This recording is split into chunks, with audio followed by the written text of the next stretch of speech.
that's kind of the propaganda I'm selling, is that your life means something and you need to be investigating that. Um, Yeah. I think that's the yeah, best. If you're gonna sell propaganda, I think that's the best propaganda you can possibly sell. Yeah. thanks.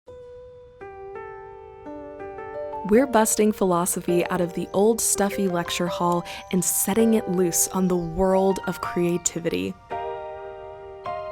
Join us as we explore the unwritten aesthetic.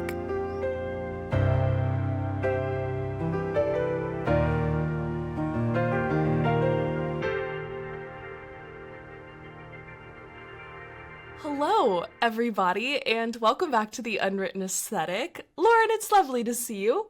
I'm so happy to Likewise. be chatting today.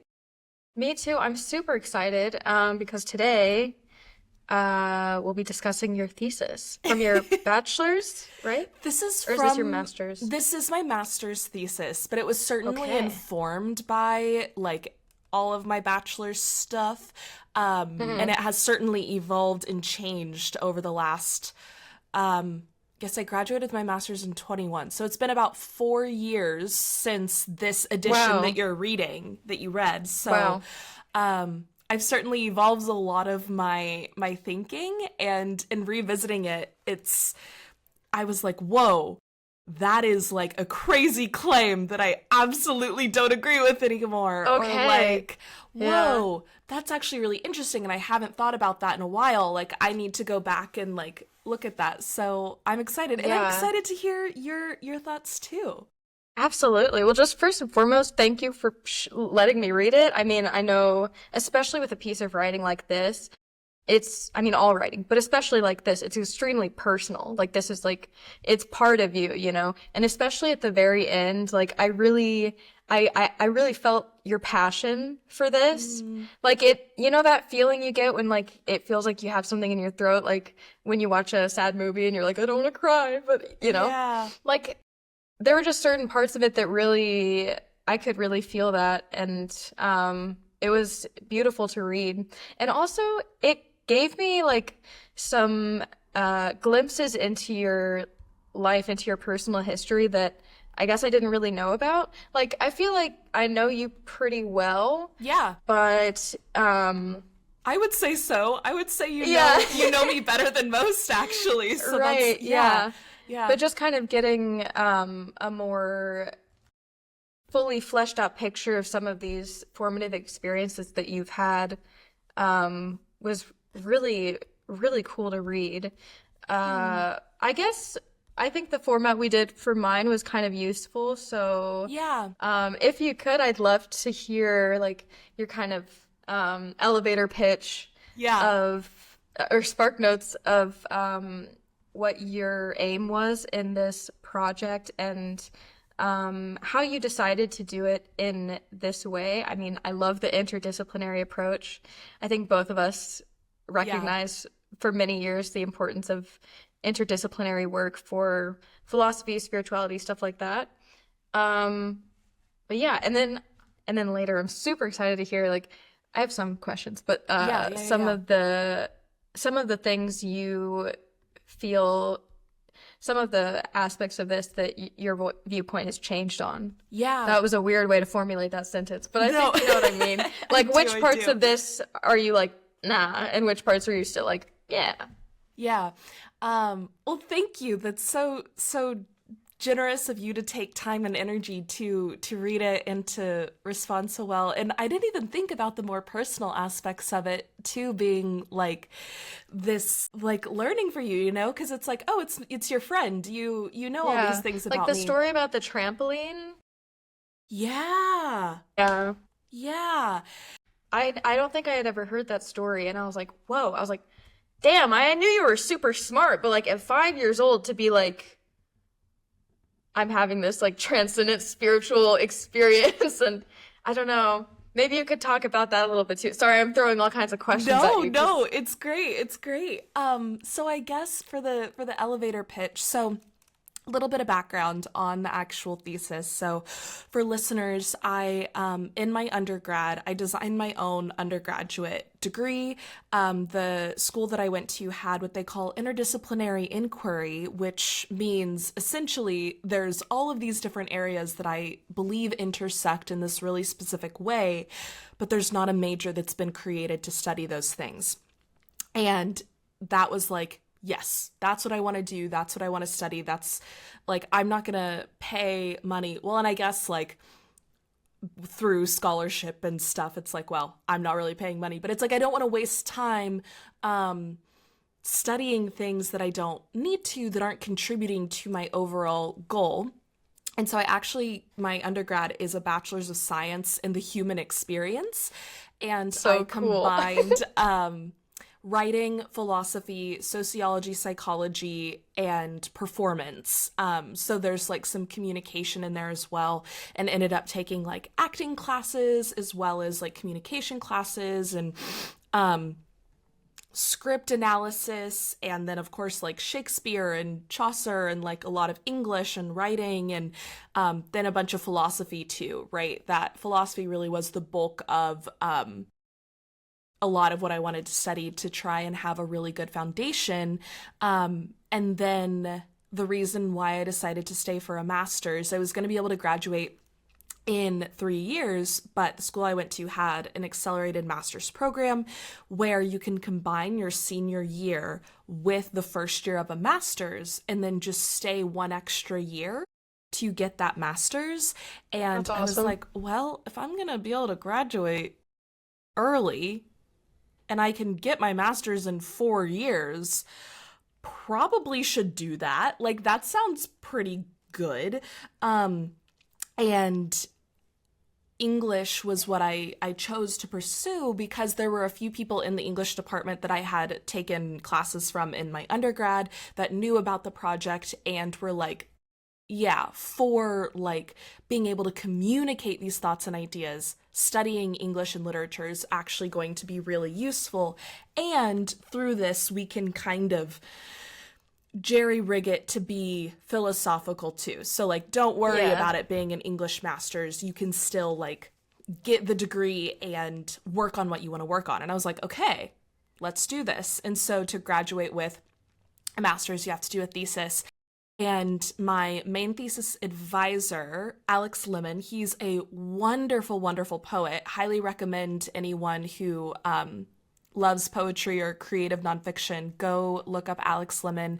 He has a book called Feverland, I believe is his most popular published work, but he has so many things that are just like so beautiful, and his life is deeply interesting. But we worked really closely, and through his writing being deeply personal, that was when I kind of came to this my main struggle with this was, okay, how were you able to create something that's so poetic, so philosophical, but so personal at the same time? And he was like, for me, the personal stuff has always been philosophical, and you can't really remove poetry from the personal experience. That's just kind of how it evolved for me. And I was like, can you teach me how to do that in my writing? And so we came to this kind of I really just tried to study from him this way of creating things that inherently are interdisciplinary. And I wanted it to be deeply personal too, because I think so many of my insights do come from my personal life, and so many of people's personal insights come from their personal life too. So the actual thesis is, I call, a research-based self-help memoir, which is wild and weird. Research-based self-help memoir. And that's I kind like the of idea of a self-help memoir. Like, I think that's, yeah. I right. can, yeah. Yeah.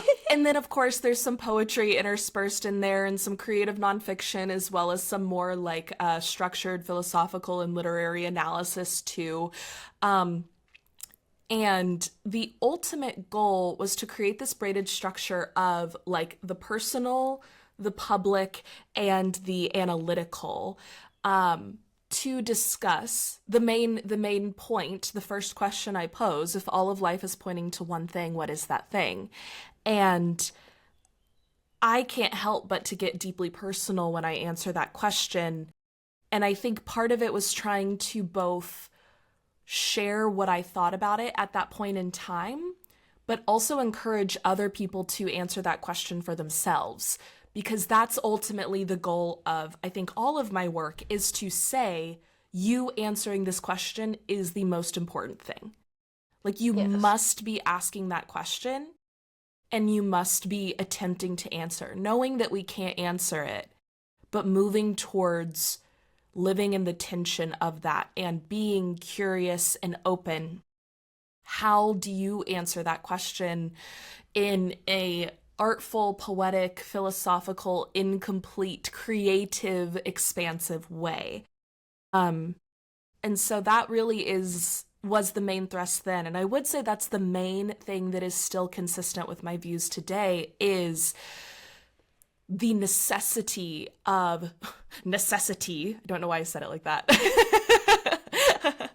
But the necessity of asking that question and of believing that other people should be asking it too, and really, really, really trying to push that, like in the idea that everything is propaganda, right? Like, we can't separate marketing and trying to convince someone of your beliefs from anything, because people are always trying to convince you of something, even if they're not aware of it, you know. But that's kind of the propaganda I'm selling, is that your life means something and you need to be investigating that. Yeah. I think that's the best. If you're going to sell propaganda, I think that's the best propaganda you can possibly sell. Yeah. Thanks. Yeah, and also I wanted to throw in, I've never read your poetry before. It's beautiful. Oh, thank you. Absolutely beautiful. Like this first one, like Living Wake, right after the introduction, I was like, "Oh my gosh." Like, it was so good. Thank you. It's just, I don't know. I don't know how else to describe it. I would love to read more of your poetry, is what I'm trying to say. Thank you. That's your really poem kind. was so good that now my eye is twitching. Well, I'm sorry, because I know that's an annoying thing to feel. But thank you. That really means so much, especially knowing like you're a poet too. And yeah, poetry is inherently so personal. So Oh, absolutely. And I think opening a project like this with a poem makes so much sense, because there's sort of this feeling that I get when I read a poem that does its job, where the mystery kind of comes to the foreground. It brings to bear the mystery, like it points to it in a way that's like, here's the thing that we're pointing at. And also I'd like to emphasize the fact that it's concealed. Right. Like, right. I'm unconcealing the fact that it's concealed. It's kind of clouded over. And like, so I started reading the paper with that kind of feeling, Oh, I'm so glad. Yeah. Yeah, I think like also starting with knowing that like it is going to be concealed and that it's just kind of like pointing at all of these things. I think that's why both incorporating the poetry felt necessary to try and like awaken something in the reader, not just like I didn't want it to feel like you were reading something. I wanted it to feel like you were experiencing something, which I guess reading something is experiencing something. And so it felt necessary to include poetry throughout, but also to start with it to kind of nod to that it's like, hey, yeah, it's a thesis, but like, it's not your mother's thesis. This isn't your everyday run-of-the-mill. Not to like pat myself on the back or anything, but it's different. It's weird too, it is. Right? It certainly is. It's odd. And then also including like epigraphs was something that I think is really helpful for that as well, that I really love, because like in academic work, I really agree with this idea of like standing on the shoulders of giants. That's like, Yeah. you have to not only pay homage, but also include the work that you are drawing from. And I think that it's also helpful to be like, I'm not trying, even though it is deeply personal, I'm also not trying to just use my words. I'm trying to encourage you to use your words. And how can I example engaging with words in a way that makes someone else want to use their words, right? Yes. Um, I think that's something that you and me, I guess, like a similarity in our life paths, where it's not that we're trying to sell a certain life or meaning or truth, but rather selling the idea that it's sort of the responsibility of every individual to find that for themselves. They could choose not to. That's also a choice that they, as a free agent, could choose. yeah, But that's kind of in my opinion, it's the path to the most fulfilling sort of life, right. to be aware of this radical freedom that we each have, at least phenomenally speaking. And Yeah. as a nod back to our determinism episode a couple weeks Yeah. back, but yeah, I forgot where that sentence was going. No, it's beautiful. I would love to know, I guess, just like your initial thoughts and questions and Yeah. anything that you wanted to talk about in relationship Sure. to this, because Oh. I feel like I could sit and talk about, I wrote a whole thesis on it. Sure, but sure. I'd love to know what specifically for you was interesting, and I think that'll probably reveal the things that I have changed since then in the midst of that conversation. But Right. yeah. The first question that I had coming up in reading this, I guess kind of just to go through my notes, I would love to get more information about certain stylistic choices you made, specifically I think you capitalized truth, lowercase being, and then I think later you italicized it. And that feels very intentional. Mm-hmm. And I'm curious why, especially with truth, why capitalize truth? Yeah. I think one, I will say with the lowercase being, just real quick to get it out of the way, I don't think that I Why didn't you spell it with a Y? No, I'm kidding. that was something that like I think has definitely changed in the way that I write, that like that really wasn't an intentional choice. It was just kind of like Okay. talking about it, and something I would definitely change moving forward is like, okay, well, what kind of being are you really talking about here? Are you talking about a human being? Right. Are you talking about being or a being with a Right. Y, all the different things. With Yeah. truth, I don't know how careful I was in the finished product of this, but I do try and capitalize truth when I'm talking about the thing that everything is pointing to. Like, Okay. if all of life is pointing to one thing, what is that thing? And where I'm at right now, and I think that this has kind of been a connecting thread for me, even back to 5 years ago when I was writing this, is truth. And the reason why I feel convinced in saying that all of life is pointing to truth is because truth isn't a thing in and of itself. It only exists in relationship to something. Like, something is true or it's false. Yeah. And what is ultimately just true is like existence, experience, some type of being, expansion. It's like, it feels like if you were to have a platonic ideal of truth, to me, you would still need to like experience to know what that is. Like, how do you ground that concept into reality? And that's the kind of truth that I'm trying to talk about. That it's like, it feels comfortable to say this thing that is elusive in and of itself is the thing that we're pointing to. But also, you can talk about truth in that there are things that are true and not true just in our like colloquial understanding of life and living and being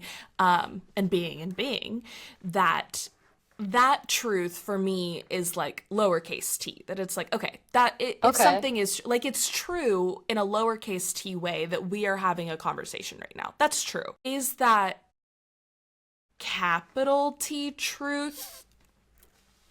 I don't think so. I think capital T truth would be like, Yeah. like the whole point of The mystery, the mystery, maybe? yeah. And so I Okay. think it's helpful to have something that is like, oh, it is truth.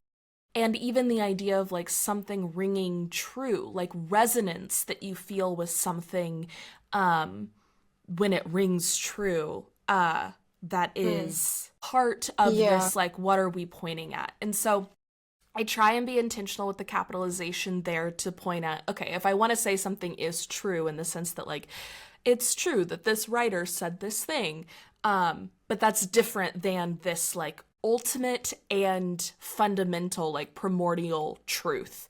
Yeah. That is what I'm trying to explore here. And I think what we try and explore on the podcast, right? Yeah. And then with italicizing it feels similar to truth to me, where it's like it can be pointing at something that, like, oh, it is just a thing. Like, my phone is an it. I can say it is sitting on the chair, and it just is, and that's not a big deal, right? When we're talking about if all of life is pointing to one thing, what is that thing? It's like, what is it? That feels like Okay. it holds a little bit more heft. And Yeah. what is that it that we are pointing to?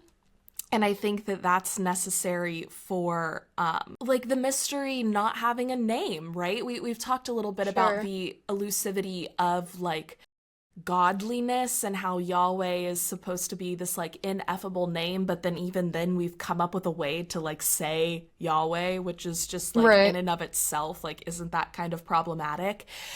And so I think that's why I tend to have like an interchanging language to talk about this thing Yes. with truth, with Yeah. it, with Because it's the always kind of like thing. trying to hit a moving target in a sense. Yeah. So I think using multiple terms for it, eh, I like that. Yeah.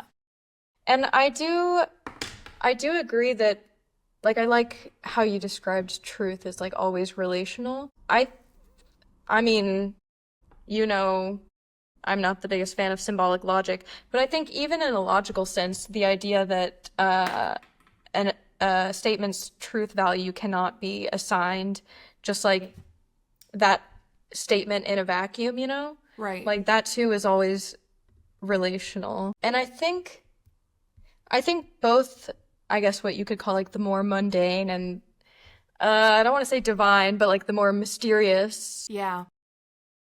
concept of truth, both of them presuppose a sort of underlying unity, I guess. Yeah. How do you feel about that? Or maybe Yeah. maybe lowercase t truth presupposes a unity of some kind, and then capital T truth is the unity, maybe? Maybe? I do like that.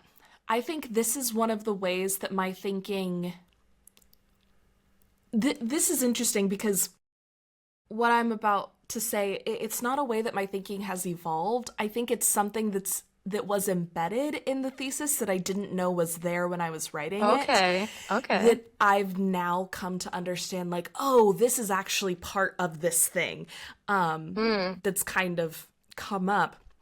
And I think that unity is a really important concept. And actually, in Baha'i, the religion, which I just so happen to have listened to a few podcasts about it recently, but one of my really good childhood friends is a Baha'i. And one of the first things that I was like, wait, as like someone raised Christian, being like, so she's not Christian. Is she going to hell? And my mom being like, no, no, no, no, no.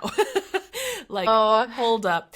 And so I just have such a fondness for that tradition. And in Baha'i, they believe that this kind of the ultimate project of humanity is to bring about unity and peace, and that in unity we have peace because everything is whole.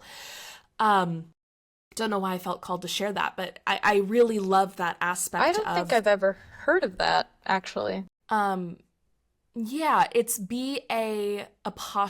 Oh, BA'Hai, I want to say. yeah. And it's really cool because they believe that all prophets are Aw, of the same yeah. God, right? Which I just think is actually Teaches what a the lot of essential worth of all people, religions and the unity of all people. yeah, That's and I just from think, Wikipedia, that so right. maybe that, but that sounds It's nice. pretty cool, yeah, and I think it's actually what a lot of people inherently believe and just may not know about Baha'i, right? Um, and then of course there's other like rituals and things that go Sure, along with yeah, the of religion, course. but I think for me there is this deep understanding of like I inherently am a subjective piece of objective experience. That if everything, like we are all a part of something bigger than ourselves because there is the universe and we're all made of the same fundamental building blocks of being that are atoms, that are energy, that is these physical things, physics that are also like non-physical at the same time. Um, and so there is a wholeness in that sense that we are all a part of. However, we are distinct in very specific ways. In that, like, you are experiencing life as Lauren, and I am experiencing life as Reese, even though we have this understanding that we are a part of a broader objective Hmm. understanding in the whole like fingerprints of God's consciousness, right? Or if I'm making a bunch of noise rattling around with all my stationery, I hope No, that's I'm okay. just, I'm just, uh, I'm writing down some stuff to ask you. No, that's beautiful. I'm excited to hear. Um, and so I think one of the ways that I like thinking about it is like, physicists call the Big Bang like the singularity. And I think it's so fascinating that it's like the thing that gives rise to everything is singular, but also it gives rise to all of the plurality and multiplicity that we experience and see. So I think inherently there is this tension that is like we exist as fractal images of the whole because that wholeness is within each of us, but also we are only one piece of the whole. The other way that I talk about this is like the concept of infinity. We know that there's an infinite amount of numbers between 1 and 100, like 1, 1.1, 1.111, and you can like do infinite numbers between 1 and 100. There's also an infinite amount of numbers between 1 and 2, but that Boy. seems like a smaller infinity, even though they're both infinite. So how does that make sense? And I kind of think like if the universe, if everything is 1 to 100 infinity, I'm 1 to 2 infinity. So I'm like a smaller infinity even though the concept of infinity itself is embedded within me. I Um understand. yeah, that's what I'm, and I think these pieces of language have become more a part of the way I talk about it. Um but yeah, and then in embracing the idea of unity, I think is also where we importantly get things like justice and connection and relationships and like what's our duty to each other, not just to ourselves, is also helpful within that concept of unity. That it's like, yeah, I am a piece of this bigger thing, but like I'm not the only piece too. Yes. Hmm. Is there a specific aspect of, I have some random stuff here that we can, we can circle back to. I'll just leave. No, I'll be getting out of your, I'll get out of your hair. No, I'm sorry. Um, That's so silly. so funny saying a word and then pointing to the word. Like that's the peak. That's the peak of comedy, I think. I think you're right. I think you're right. I wanted to ask you, uh, which are there, so you said you kind of briefly looked back over this again.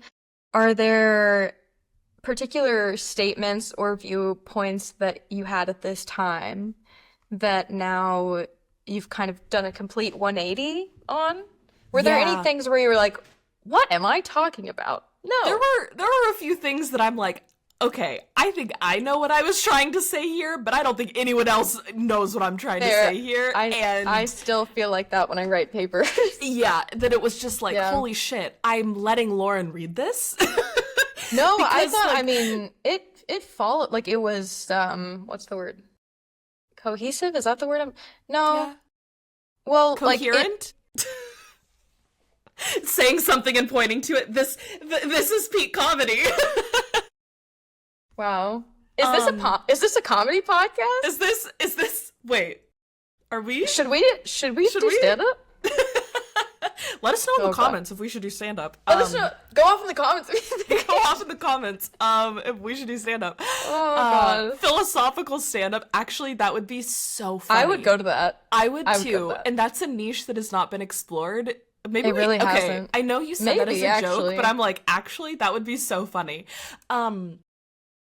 But I think like that was one thing that's just like, oh my gosh, I could so feel the areas that I just wanted to like get it out and didn't like fully flesh out certain ideas, or like that sounds insane because you're not connecting these certain dots. And just making random jumps. I think in terms of viewpoints that I've completely like changed, I think my thinking inherently had a hierarchy in it when I was Yeah. writing this. Okay. That was, there is some sort of like awakening, or there is some sort of like enlightenment or period of time or like threshold that you have to cross to be able to ask this question. Or like once you want to pursue these things, like you understand this like deeper knowledge of living, and that's somehow better or good or worthy. And that's something I've worked really hard to undo in my own thinking about like other people, because I've realized that I do inherently kind of judge other people when they don't want to have conversations like this and when they don't want to ask these questions. And I think Yeah. there's a line between like someone actually just living life on autopilot and it being like, oh, okay, that's sad, and you deserve more, right? Like you deserve to live your life expansively. And someone who like just isn't interested in talking about it in this way. Sure. And I think when I was writing this, it was kind of like I wanted to like wake people up to my way of seeing the world, and this privileging of like, no, but don't you understand? Like I see something that is also inherently like kind of privileging my own view. I've Sure. really worked Yeah. now, and I still fall into that sometimes because inherently, how can you not, right? Like we all privilege our own experience because how can we not? We are the center of our own world. We only experience things through being a self. But really wanting to hold space for how everything is asking these questions, even if it's not the way that I would ask them, right? Okay. That like all forms of living are valid as long as that person is examining it. And again, I think there is a slight there is a line between like people who are like, oh, other people are NPCs and this is just all a game, and that's like, okay, you're being a gross human being, and that's not a valid way of going about this life to me, because I think it's almost like the downfall of nihilism, where it's like, well, if everything means nothing, then I can just go crazy and treat everyone the way I Sure, want to. yeah. That's like, I just fundamentally disagree with that. I Mhm. think the path is everything means nothing, so everything also means everything. What do we do then? And as long as people are kind of falling on that side of the coin and doing so with, I hate using the word intention because it's like that's such an overused word now, but like with some sort of like true humanity in that they are being a real human. And that I think the crux of being a human is you are conscious of your own consciousness. You're not just like rolling. You're actually aware that you're aware. And if you're living your life the way you want to, aware of your awareness, I think that that's a worthy pursuit. And you're allowed to do that in your terms. And it adds to all sorts of things, even if it's something that I may view as Mhm. not worthy, but like Lesser, more, do what? like lesser than. Yeah, right? It's like I'm trying to like a model, like a career that is so often chalked up to being like vapid and not actually contributing to anything other than like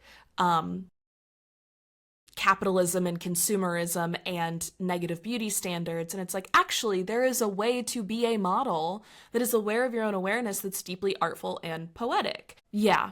So I think that's something that is Yeah. embedded there that, like, I'm just constantly trying to remind myself of the falsity of any hierarchy and the privileging, even if there is a hierarchy in the sense that, like, oh, we are subjective and there is some objective and that feels like a hierarchy.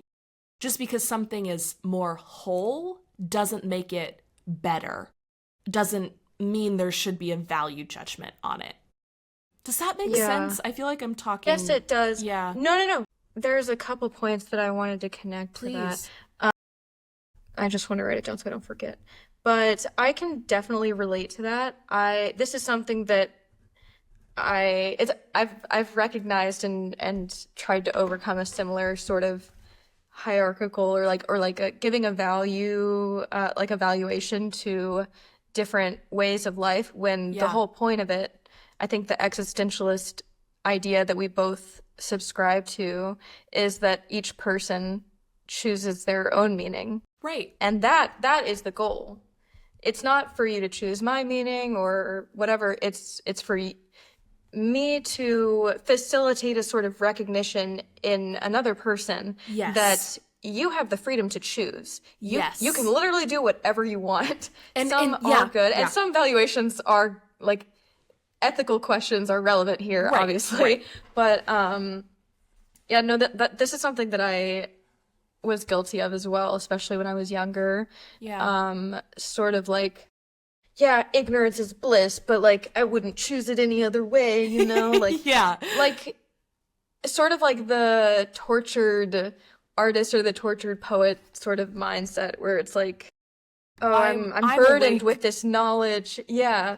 And Yeah. you wouldn't understand and um I like I disagree. I don't know. I think you can live a fulfilling life, a meaningful life without ever confronting anything like the mystery, you know? Right. But at the end of the day, like what distinguishes human beings from other sentient beings as far as we currently know is that no matter what, things matter to us, Yeah. you know? And We I can't would live in a world that we can't live in a meaningless world. Even if right. it's something as mundane as like this is a pen. This means something to me in the like this matters to me in a very mundane sense that is still something extraordinary, you know? And Yeah. like Yeah. and I there would was almost with that say like you can live meaningfully without confronting the mystery. I would almost say like I don't Probably know. easier. This is something that right. This is something I go back and forth between where it's like maybe there are some ways to live that don't confront the mystery, but I don't think it's possible to live as a human being without the mystery at all. I think some people just have Yes. different degrees of confrontation with it. Maybe. I don't know. Yeah. Thoughts? Yeah, Sorry, you were about to I say like that. something. I just, No, I yeah. like that, like degrees of confrontation, you know? Yeah. 'Cause for some people it's gonna look like I've had this I've had this job for like many, many years, and now I have the opportunity to move to a different city and maybe get a promotion, but like maybe I don't want to leave my hometown or something. Like that's a big deal, and that confronts like big topics of meaning for the individual and like Yeah. what matters to them. Um, and it is really hard to not see what I'm doing as a sort of like to not make it hierarchical, Yeah. because it's like the level of complexity with the sort of ideas and questions that a more philosophically inclined lifestyle will entertain. Right. It's like, oh, more complexity. It's like it kind of it's easy to infer a hierarchy from that, but I agree that it's Yes. really important not to. Yeah. Um, and then, yeah, the other thing I was going to say was the part that really got me at the end. Um, this is on page 74, but you write, do you remember knowing how important your feet being on the ground was? Do you remember just the simple fact that you just being here was important? Do you remember when that stopped? And to me, this is kind of intertwined with this temptation to give a hierarchy to different sort of meaningful life paths. It reminded me of this Alan Watts quote. Let me, yeah, the meaning of life is just to be alive. It's so plain and so obvious and so simple, and yet everybody rushes around in a great panic as if it were necessary to achieve something beyond themselves. This is the real secret of life, to be completely engaged with what you are doing in the here and now. And I don't know, like just the way you wrote it, it kind of made me sad. Like Yeah.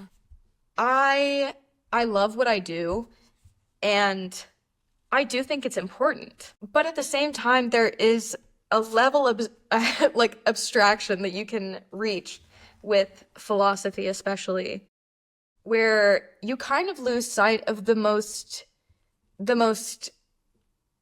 fundamental way that meaning manifests itself, which is in the everyday, the here and now. Yeah. So like maybe that's a more fundamental way of confronting the mystery. And Right. I don't know. What do you think?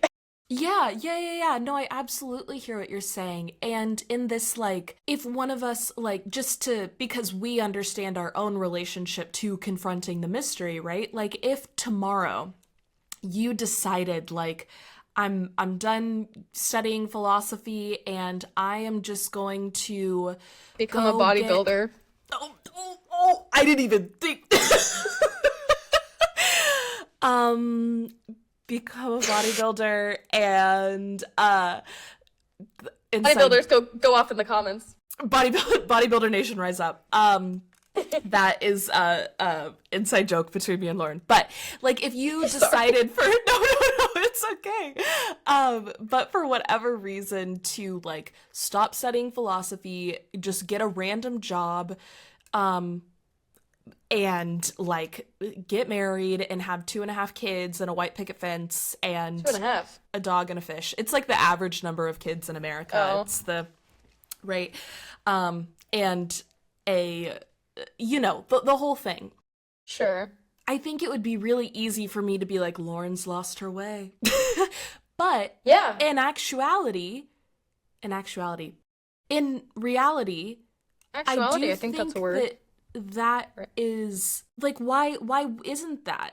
also confronting it in your own way and thinking like I have been like pondering these questions in a really like confrontational way for my whole life. I'm ready to just be a little bit. And I think that that's kind of the ever present issue with the philosopher is like the hermit that has to exit the cave at some point. Yeah.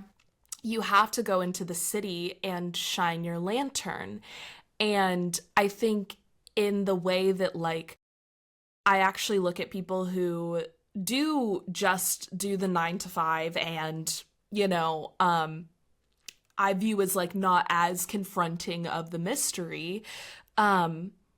Philosophy can become just another way to escape all of those things too. Absolutely. Just another like mask over which to not be present. And yeah, Camus called it philosophical suicide for a reason. Right. Yeah. Right. Where it's like you can kind of get lost in what may have begun as an authentic pursuit and just let the passion and the curiosity that you once had for it just kind of, you know, like glaze over. I don't know what I'm trying to say here, but just let it kind of fade into the background. Right. And I think it's hard to maintain the energy of, well, it's, I mean, also in the Alan Watts quote, like it's so simple, but it's also like so complex. It's so simple, but it's also the most difficult thing. Right. It's the most difficult thing. Just be. It's like it would be easy to just be if we were like not aware of the fact that we are. Then it would be easy. But we are aware of it. It takes so much energy to let go, but it's like also shouldn't it be this like release that it is? So I think that there is this like weird like the hierarchy is just another way to kind of commit the same philosophical sin, if you will. And I think I remember there in our English class in high school, we wrote manifestos one time, and I'll never forget what our friend Jacob said about mine. He said it felt like a slap in the face and a kiss on the cheek. And ever since that, I have been wanting to write something that it's like that's what I want to make people feel. Because I do think so many of us need a slap on the face. Like and a kiss on the cheek. And a kiss on the cheek.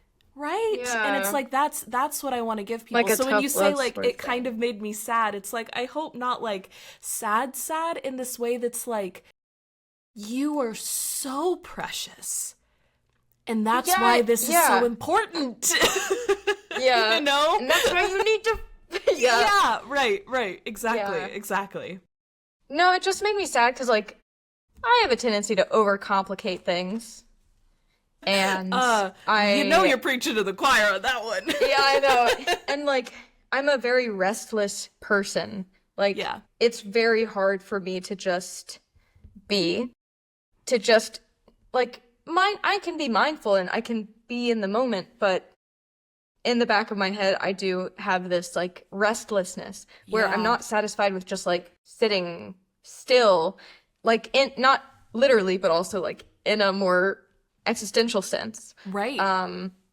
That it would make my life a lot easier, you know, like the lifestyle, like moving around and basically moving wherever the like academic institution that I'm going to is, or like not really staying in one place for long, because I'm prioritizing like, I don't know, the mystery, acquisition of knowledge to further hone in on the mystery. And that can come with sacrificing certain things. Ideally, it wouldn't have to, but I don't know where I'm going with this. But it kind of, that's why it made me kind of sad. Yeah. No, I hear that. And I think that it's like, it is, like in writing stuff like this, I do often get into a more I don't want to say like sad place, but just more like a introspective place that isn't like it's lower energy, and it is just kind of like it's heavy. It's heavy to confront Yeah. and to hold, and it's hard to hold all of those feelings and all of those experiences, and they do weigh you down because Yeah. they're hefty. But I think it's also like another thing that I'm trying to remove this like value judgment from too is also my feelings about it, that it's like I've realized I'll just get frustrated with myself for having a day where I don't wake up and I'm like, ah, yay, day life. And it's like, come on, Reese, snap out of it. Like Yeah. it's life is a blessing and the sun is shining, and it's like, okay, not Right. you're not a Disney princess. Not every day is going to feel like that, and that's Right. not bad. It's It's like not that. Yeah, I was talking to someone yesterday, who like they reached out on Instagram and I hadn't talked to them in like a year or so. And it was just the common like catching up small talk, like, oh, how have you been? What have you been up to these days? Like, and they asked like, oh, how are you liking Berlin? I was like, oh, I'm liking it more, like enjoying studying here more. Some days are good, some days are bad. And they were like, so just like normal life? And I was like, yeah, I guess. I guess that is normal. I guess that is yeah. normal that not every day is like existence. Thank you. Yeah. I love it. I love it. Right, right. But it's like, It's just normal for some days to be like, wow, what a beautiful spring day. And then the next day you're like, I don't want to do anything. yeah, like I blanket hate overhead. And Yeah. and it's like, no one wants to feel that way 24/7, but I think it's also important that, like, I mean, this is kind of a mental health thing, but it's been so important in my own journey with my anxiety and OCD to like, so often the thing that I get worried about is when I start feeling anxious and it's like, oh my gosh, am I going to spiral? Am I going Oh, to go like, is this the start of a really bad period? And then you okay. start getting worried about Right. Yeah. you start having anxiety about your anxiety, and it's like I am literally like creating the issue, self-fulfilling prophecy, by Sure. worrying about it, when taking a step back and saying like, hey, I'm a little anxious today, Yeah. and that's normal. It People is. without anxiety have anxious days too. People without OCD have obsessive thoughts too. And things just pop up and happen, and it is part of the wholeness of the human experience. Yeah. And not to fear that, oh, well, it's going to be this way forever, but like inevitably it's going to change. It will. And Yeah. have it almost exist as a reminder that like this too shall pass, like this feeling is just as immaterial as those good days are too. Even though the good days feel more precious, they're no more valuable or important than the Absolutely. more quote unquote negative feelings. Yeah. Another thing I've been Absolutely. experimenting with is like emotions are messages, not promises. They're there to like tell us something, to communicate Yeah. something, not to say, and this is how it is. It's like, no. Yeah. You can invite them in, have a cup of tea with them, have a conversation, and then let them go. Send them on their way. Yeah. Especially boredom. I've been trying to be more intentional. What? I've been trying to be more intentional about sitting with my boredom. I've had too much screen time lately. I need to cut back on the screen time. And I think it's partially because I've been having like the existential crises. They've been just bam, rattling off. And especially like if I'm bored, um, usually it's like boredom is a really unique opportunity to reflect on what you're doing. Because for me, it's Yeah. not that I don't have anything to do, it's that I can't, nothing that I have to do or want to do feels worth doing in that sort of like profound feeling of Yeah. boredom. Yeah. And instead of like being disappointed with myself for not being able to bring myself to do anything, um, it's actually really useful to just sit with that and kind of reflect on like, okay, well, why? You know, Yeah. is it just like, did I not get enough sleep? Or Yeah. is there like a really important disconnect between like what I'm doing with my time? Like, Yeah. why does it suddenly feel not worth doing? And usually for me, I found that it's just because I've been doing things as a way to try to like distract myself from confronting those things Yeah. and kind of like, you know, like confronting the disconnects or Yeah. yeah. But Yeah. obviously it's uncomfortable and it's a lot Right. easier to just be like, oh, let's just watch a silly video or like, you know, I don't know, ignore it, basically. Try to like Yeah. push it down. Yeah. But actually it's like sometimes those more uncomfortable feelings are the most insightful and the most beneficial in the long term, depending on how you go about, you know, dealing with them and like Right. engaging with them, you know. Yeah. Yeah. But I That's- like that. What did you said emotions are messengers, not promises? Yeah. I like that. Yeah. Yeah. Definitely a more trite kind of saying from a mental healthy perspective, but an important I think reminder it's for useful, me, though. you know, yeah, that Yeah. it's like, because so often I just jump to, and like with boredom, it's like, and you're gonna feel bored forever. You'll never feel that spark again, and it's like, whoa, whoa, like, Hey, calm wait, down. wait a minute. Yeah. You're like, oh, I'm feeling kind of bored, and then in your head you're like, and it's gonna be forever. Literally, Like, literally, like, whoa, can Yeah. we calm down? hey, Like, calm this is- down. yeah, this is just a message, like, to listen to Yeah. and pay attention to, not to step into that value judgment of. Yeah. Yeah. Another utility with the interdisciplinary approach, and like I know you say like, Yeah. oh, it's kind of like a trite thing to say, but philosophy does not help you escape any of these more like mundane or like It's true. everyday sort of struggles or like it in fact it makes them worse. Well, and I was gonna say, I think both of I, Freudian slip. Both we're of us. similar, Reese. Yeah. We're not that similar. I log on and I actually have eyebrow piercings today. But You have a mullet all of a sudden. crazy. But both of us would say that like philosophy actually should bring you face to face with these things if you're doing it Yeah.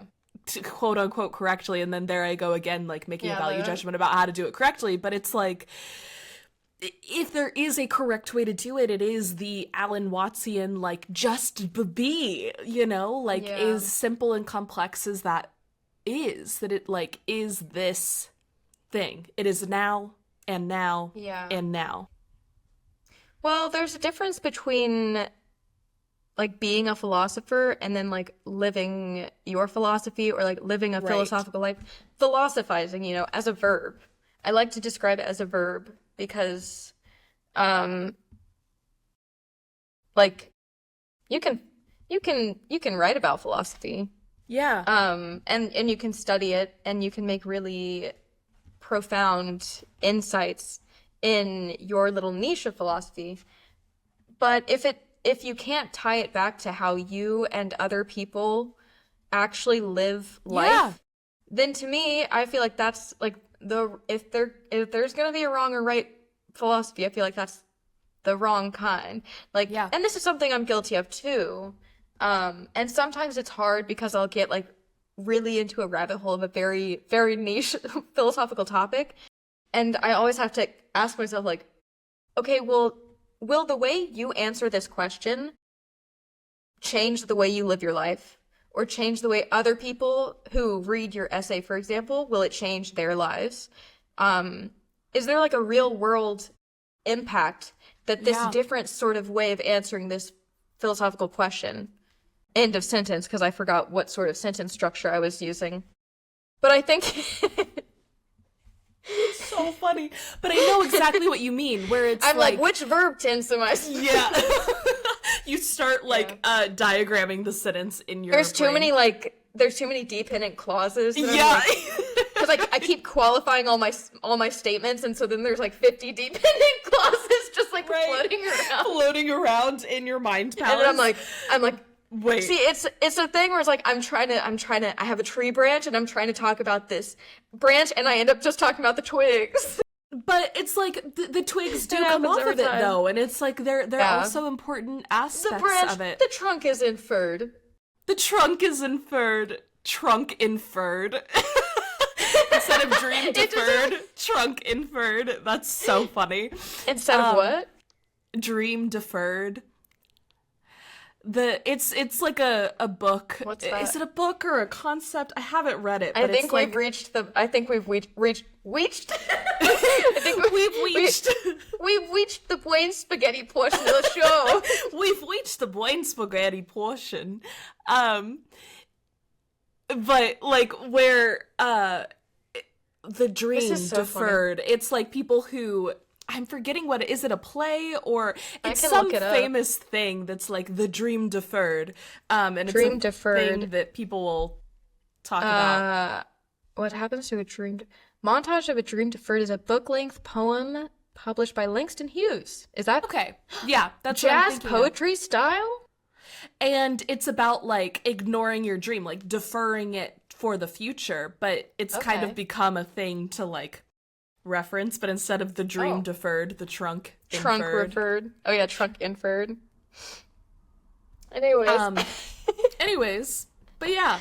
what were we talking about? I know you said you had something you wanted to circle back to with your circle drawing. Oh, my circle drawing. It's a little bit off topic now, That's okay. but basically I don't know if it's gonna invert the image here, but basically I just drew a little thing, and I guess I was trying to give a visual representation. I've been trying to do visual representations of the mystery. Another one that I think is like no problems here. I think this is like pretty. I agree. It's agreeable to me. It's not very contentious. So here in the middle, it's like all these different like each arrow is like a different discipline, you know? And then in the middle is the mystery, and all of them are literally pointing to the one thing. So here you could have like poetry, philosophy, acting, whatever. Yeah. Fill in the blank. Yeah. The And then reason another why one I like is just like this. Just like this is kind of philosophy. It's just like literally skirting around the mystery. Yeah. Like they're like, and the arrows kind of like they hone in on the silhouette of the mystery. Yes, right. Like God is the blanket we throw over it. It is the Yeah. The reason why I made that face when you held up all the arrows pointing in, because in a recent video that I was making, like trying to describe all of this to explain like why did I start the Cohere Collective, to like help people ask these questions and confront this,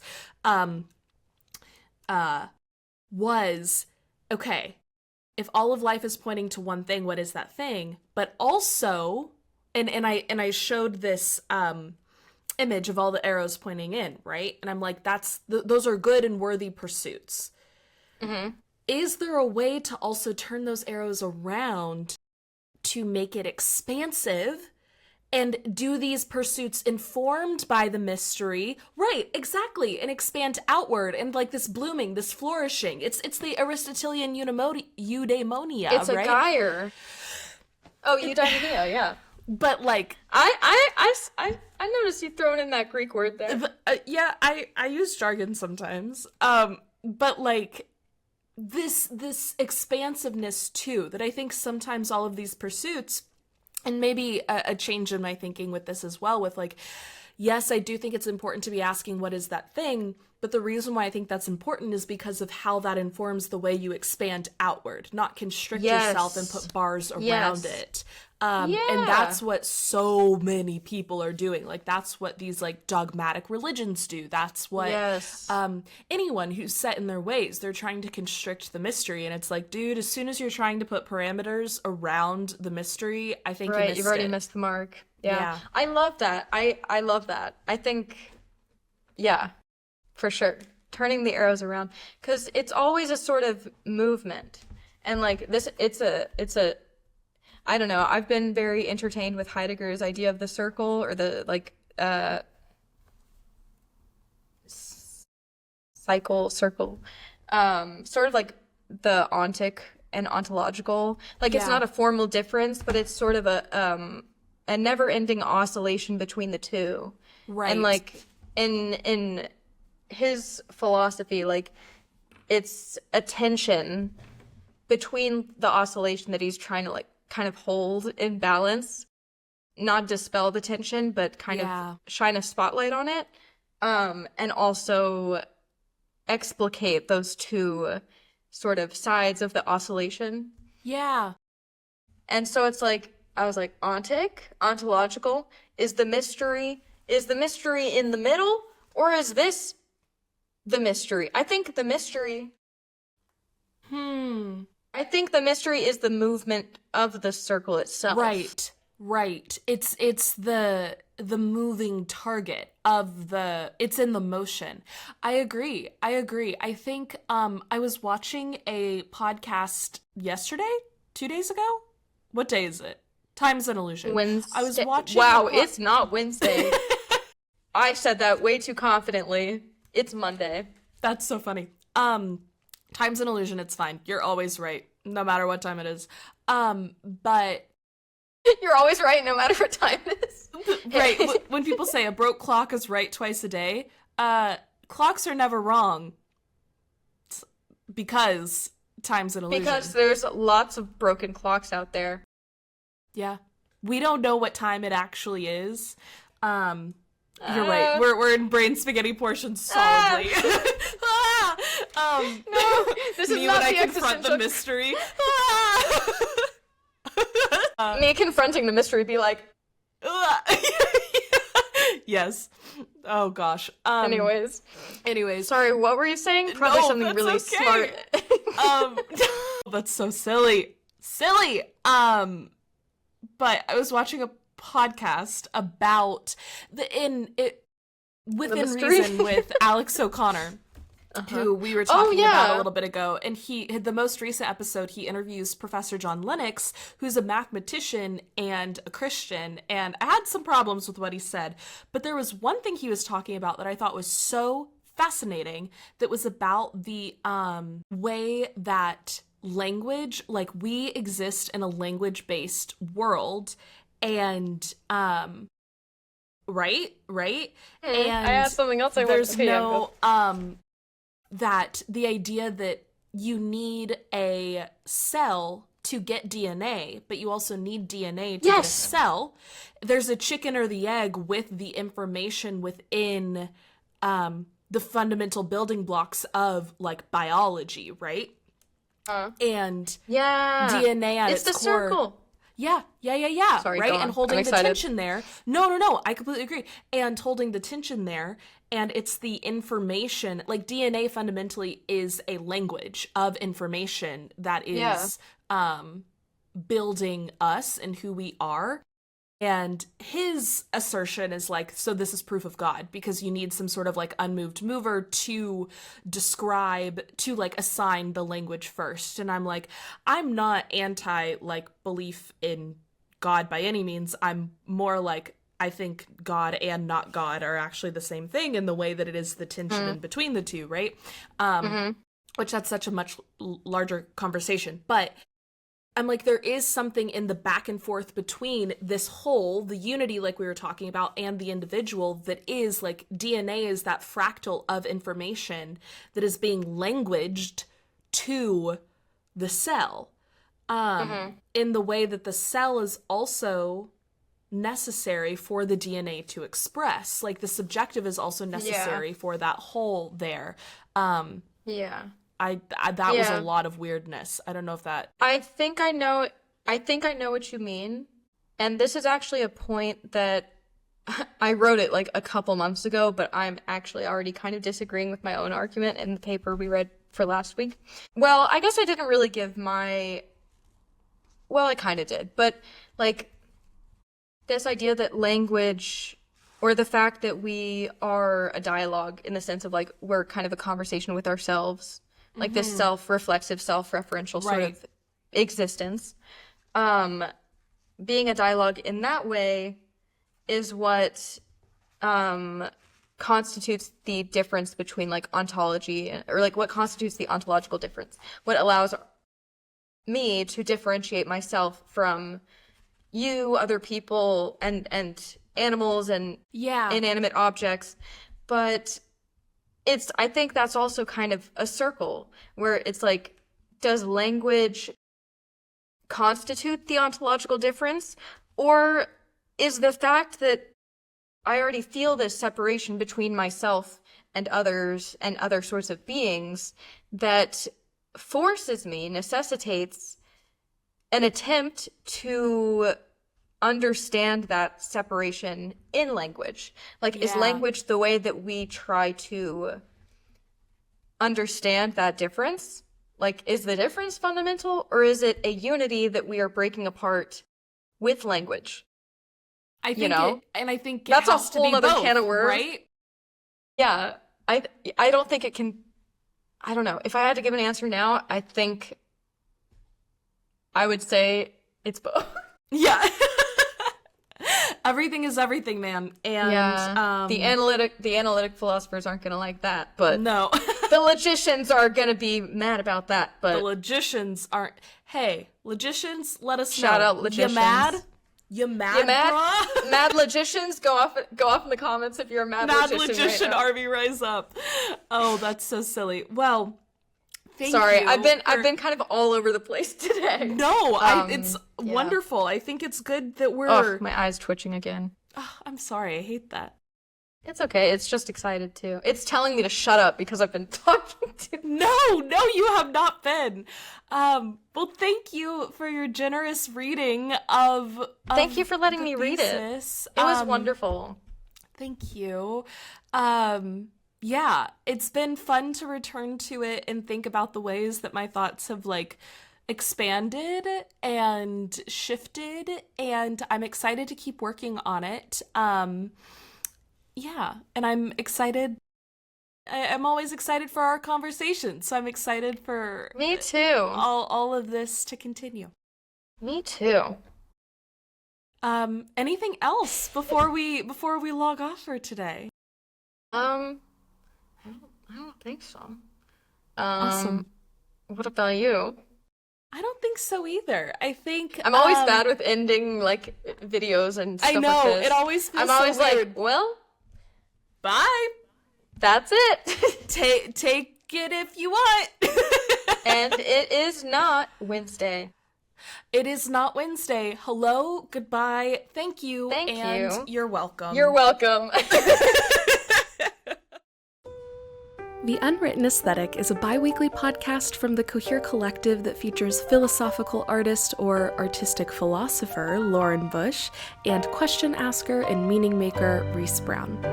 Please subscribe to The Unwritten Aesthetic wherever you may be listening, and if you enjoyed the episode, consider leaving us a like, a 5-star rating, and or a review. And sharing the episode is a really wonderful way to kickstart meaningful conversations in your own life. If you want to stay up to date on all things The Unwritten Aesthetic, you can follow the Cohere Collective on any social media platform at the Cohere Collective, and check out our other content and offerings at thecoherecollective.com. To explore Lauren's work, head to laurenbushpaints.com and follow her on Instagram and YouTube at laurenbushpaints.